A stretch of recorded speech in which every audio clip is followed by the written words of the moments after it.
في الفيديوهات اللي قبل كده اتكلمنا عن أثر المجتمع علينا وخوفنا من كلام الناس وسعينا الدايم لجذب الانتباه، وعرفنا إن أغلب مشاعرنا وتصرفاتنا ما بتكونش بإرادة حرة مننا، لكن بتكون عشان الناس اللي حوالينا.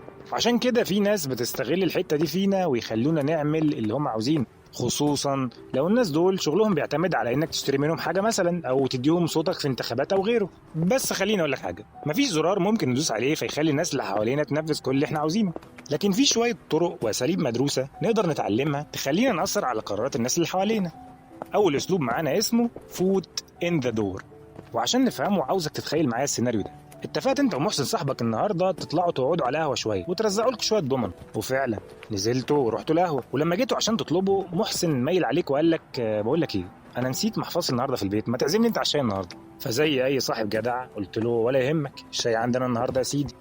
بعدها بشويه محسن حب يفتح نت، بس اكتشف بالصدفه ان باقته خلصت النهارده، فميل عليك وقال لك معلش انا عارف ان انا بتايل عليك، بس لو ينفع تفتح لي هوت سبوت. وفعلا كأي صاحب جدع فتحت له. بعدها بشوية الوقت اتأخر ومحسن حب يطمن أهله في البيت، بس ما كانش معاه رصيد، فطلب منك إن أنت تديله بس دقيقة يكلم أهله في البيت، وأنت طبعا يعني كله إلا بر الوالدين، فأديت له. خلصوا السهرة اللطيفة، وطبعا بما إن محسن ناسي محفظته في البيت فأنت اللي شلت المواصلات رايح جاي. تعال بقى نقف هنا ونرجع بالزمن لأول طلب محسن طلبه منك لما جه يقول لك حاسب لي على الشاي. تخيل لو كان وقتها قال لك معلش أنا عايزك تحاسب لي على الشاي وتفتح لي هوت سبوت وأكلم أهلي من معاك وتدفع المواصلات رايح جاي، تفتكر كنت ممكن توافق؟ مستحيل طبعا. لكنه لما طلب منك حاجات صغيرة بشكل تدريجي دماغك قالت خلاص أنا كده كده عملت له حاجة فخلينا أكمل جميلي للآخر. بس في نقطة مهمة جدا في الأسلوب ده لازم نركز عليها، وهي التدرج في الطلب والوقت. بمعنى ان ما ينفعش اكون لسه قايل لك هات 5 جنيه سلف وبعدها بدقيقه اقول لك هات عربيتك اروح بيها مشوار، فلازم يكون في تدرج في الطلبات وفي الوقت اللي احنا بنطلب خلاله الطلبات.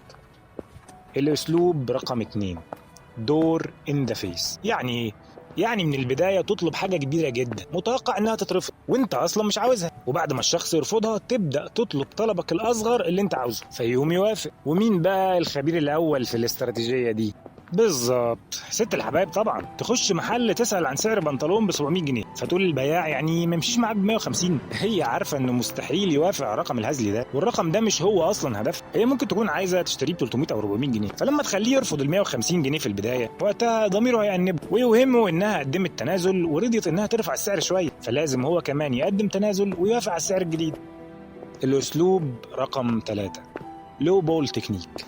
تخيل في عز المذاكره والفاينل اللي داخل ده رحت قلت لصاحبك ما تيجي نلعب 4 ساعات بلاي ستيشن، اكيد هيرفض ويقول لك لا عندي مذاكره او ورايا حاجات اعملها ويتهرب باي حاجه. لكن في البدايه لو قلت له تعالى نلعب ماتشين بس هيوافق، وبعد ما يدخل في اجواء اللعب ممكن يقعد معاك 4 أو 5 ساعات كمان. وهو ده الاسلوب الثالث، انك تغري شخص بحاجه معينه عشان ينفذ لك طلب معين، ولما الحاجه دي ما تحصلش هو نفسه مش هيركز عليها لانه هيبقى مندمج في الحاجه الثانيه اللي بيعملها. مخنا مش بس اداه بتفكر وتحلل المعلومات، مخنا نرجسي عايز دايما يبقى حلو في عيون الناس. سنة 2014 عالم اسمه توم فارو في جامعة شيفيلد جاب 20 شخص وقال لهم هتقابلوا دلوقتي مجموعة من الناس، عاوزكم مرة تسيبوا عن نفسكم انطباع كويس ومرة تانية تحاولوا تسيبوا انطباع وحش. المفاجأة ان الناس لما كانت بتحاول تظهر بشكل وحش اجزاء معينة من المخ اشتغلت بشكل واضح، وكأن المخ بيحاول يبذل مجهود مضاعف عشان خاطر يعمل ده. لكن لما الناس كانت بتحاول تظهر بشكل لطيف المخ ما بينش اي نشاط واضح. ليه؟